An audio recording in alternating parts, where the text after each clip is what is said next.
mga manay, Dubardan! Welcome to my A Day in My Life here in Split, Croatia! Ako nga po pala si Manay Irene nyo, na tubong Bicolana na napadpad dito sa bansang Croatia.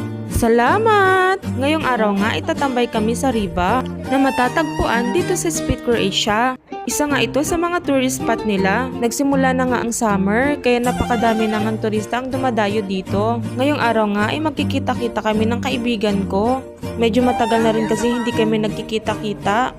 Dito nga yung madalas tambayan namin pag nababagot kami sa bahay. Bukod nga sa walking distance ay napaka-fresh nga ng hangin at napakaganda ng view. Ay tsak ay marirelax ka talaga. Salamat! Na-inspired nga ako sa word na salamat kasi lagi ko siyang naririnig tuwing nagbablog si Miss Kamangyan. Nagsuggest nga dito yung isa sa mga kasama namin na bibidyohan nga daw kami habang naglalakad. Nainis na nga agad sa amin dahil napakabilis daw namin maglakad. Mainipin yarn! Siya pala yung kaibigan ko na nahiwalay sa amin ng accommodation, kaya bihira na lang kami nagkikita. Kaya pag sila ang kasama ko, nawawala talaga yung hiya ko. Tingnan mo nga, napatiktok pa.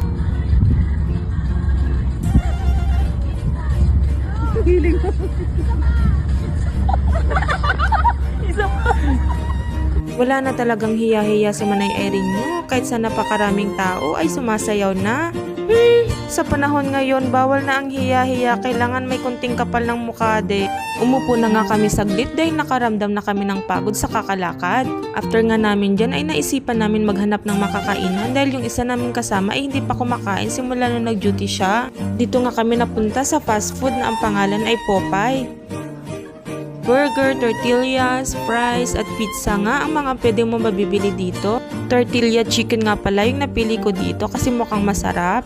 Pwede ka ngang mamili dyan kung ano yung gusto mong ipapalagay. At ako naman ay panay tanong ng tanong kung ano yun kasi hindi ko nga familiar yung mga pagkain na iba. Takam na nga din ako sa mga oras nang yan dahil kunti lang yung kinain kong kanin sa bahay bago umalis. Medyo may kamahalan nga konti pero carry na minsan nga lang naman. Eat here. Thank you.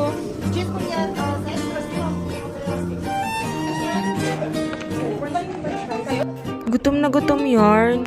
Malaki pala yung tortillas na nabili ko, pero nakaya ko pa rin ubusin. Masarap din pala kahit mahal. Hindi na rin pala ako kumakain ng dinner, kaya okay lang naman kung uubusin ko yan ngayon.